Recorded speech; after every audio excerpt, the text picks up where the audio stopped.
এই মুহূর্তে আবহাওয়া দপ্তরের গুরুত্বপূর্ণ খবর। আগামী 3 দিন বাংলায় ঝড় বৃষ্টি সহ বজ্র সহ বৃষ্টিপাত হওয়ার সম্ভাবনা দিল আবারও আবহাওয়া দপ্তর। সুপ্রিয় দর্শক মণ্ডলী, আজ 23শে জুন মঙ্গলবার। এই মুহূর্তে আবহাওয়া দপ্তরের পক্ষ থেকে পাওয়ার লেটেস্ট আপডেট। এই মুহূর্তে আবহাওয়া দপ্তরের গুরুত্বপূর্ণ খবর। আজও বাংলার বিভিন্ন জেলায়, উত্তরবঙ্গ থেকে দক্ষিণবঙ্গ বেশ কয়েকটি জেলায় ভারী বৃষ্টিপাত হতে পারে। কোনো জেলায় হালকা থেকে মাঝারি বৃষ্টিপাত হওয়ার সম্ভাবনা রয়েছে। তো সুপ্রিয় দর্শক মণ্ডলীরা, আজকের এই ভিডিওটি দেখে নেব আজকের কোন কোন জেলাগুলিতে কেমন পরিমাণে বৃষ্টি হতে চলেছে তা এই ভিডিওর মাধ্যমে আপনাদেরকে জানিয়ে দেব, এবং আগামী 5 দিন আবহাওয়া কেমন থাকবে এবং কোন কোন জেলাগুলিতে ঝড় বৃষ্টি হওয়ার সম্ভাবনা রয়েছে তা এই ভিডিওতে সমস্ত কিছু জানিয়ে দেবো। তো সুপ্রিয় দর্শক মণ্ডলীরা, যদি ভিডিওতে প্রথম হয়ে থাকেন অবশ্যই চ্যানেলটিকে সাবস্ক্রাইব করে আমাদের সাথে থাকবেন।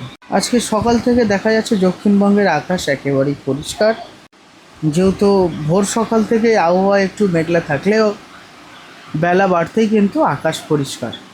উত্তরবঙ্গের বেশ কয়েকটি জেলা যেমন আলিপুরদুয়ার, কুচবিহার, জলপাইগুড়ি, কালিম্পং এই জেলাগুলিতে কিন্তু আকাশ মেঘলা থাকবে। পাশাপাশি বাংলাদেশে রংপুর, ময়মনসিংহ আকাশ কিন্তু মেঘলা থাকবে, বাকি অংশে হালকা থেকে পাতলা মেঘাচ্ছন্ন থাকতে পারে, তবে বেলা বাড়তে কিন্তু আকাশের একটা পরিবর্তন ঘটবে। তো আসুন সুপ্রিয় দর্শক মণ্ডলী, আজকের কোন কোন জেলাগুলিতে বৃষ্টি হওয়ার সম্ভাবনা রয়েছে তা আমরা জানিয়ে দেব। আজকের উত্তরবঙ্গের জেলাগুলি থেকে দক্ষিণবঙ্গের জেলায় বৃষ্টি হওয়ার সম্ভাবনা বেশি রয়েছে। উত্তরবঙ্গের যে জেলাগুলিতে বৃষ্টি হওয়ার সম্ভাবনা রয়েছে আলিপুরদুয়ার, কুচবিহার, কালিম্পং এই সমস্ত জেলাগুলিতে কিন্তু বৃষ্টি হওয়ার সম্ভাবনা রয়েছে। তো পাশাপাশি দক্ষিণবঙ্গের জেলাগুলিতে দুপুর থেকে বৃষ্টি হওয়ার সম্ভাবনা রয়েছে সন্ধ্যা রাত্রি পর্যন্ত।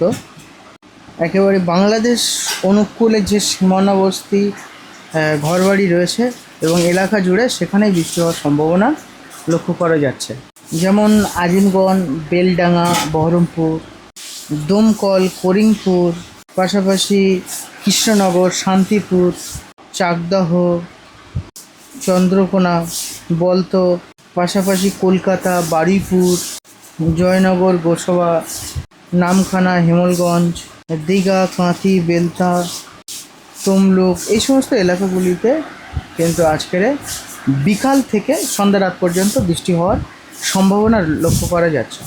তবে আজ উপকূল এলাকাবর্তী অঞ্চলে বৃষ্টি হওয়ার সম্ভাবনা রয়েছে, যেরকম বাকি জেলাগুলির থেকে যে জেলাগুলিতে উপকূল এলাকাবর্তী নদীর কুল এলাকাবর্তী অঞ্চলে সেখানে বৃষ্টি হওয়ার সম্ভাবনা রয়েছে, যেমন 2 চব্বিশ পরগনা, 2 মেদিনীপুর বৃষ্টির সম্ভাবনা সবচাইতে বেশি। যে সমস্ত জেলাগুলিতে বৃষ্টি হওয়ার সম্ভাবনা রয়েছে যেমন হাওড়া, হুগলি, কলকাতা এবং 2 চব্বিশ পরগনা উপকূল এলাকাবর্তী অঞ্চলে ঝড় বৃষ্টি হওয়ার সম্ভাবনা রয়েছে। তবে সুপ্রিয় দর্শক মণ্ডলী, আমরা দেখে নেব আগামী 5 দিন ঝড় বৃষ্টি হওয়ার সম্ভাবনা কেমন। তো এই ঝড় বৃষ্টি কিন্তু আগামী 3 দিন আমরা আপডেটে পাচ্ছি, এরকম কিন্তু বিকাল থেকে সন্ধ্যা রাত পর্যন্ত ঝড় বৃষ্টি হওয়ার সম্ভাবনা রয়েছে। তো একেবারেই কিন্তু এই ঝড় বৃষ্টির সম্ভাবনা তো হতেই থাকবে। আগামী 3 দিন এই উপকূল পরিবেশ থাকবে বলে আবহাওয়া দপ্তর জানাচ্ছে। তো সুপ্রিয় দর্শক মণ্ডলীরা, আবার যদি কোনো পরিবর্তন ঘটে আগামীকাল আবার ভিডিওতে জানিয়ে দেবো।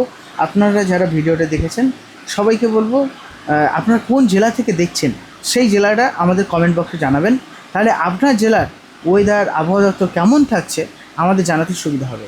তো সুপ্রিয় দর্শক মণ্ডলীরা, অবশ্যই আপনারা কমেন্ট করবেন, পাশাপাশি আপনি কোন জেলাতে দেখছেন তার নামটি অবশ্যই লিখবেন।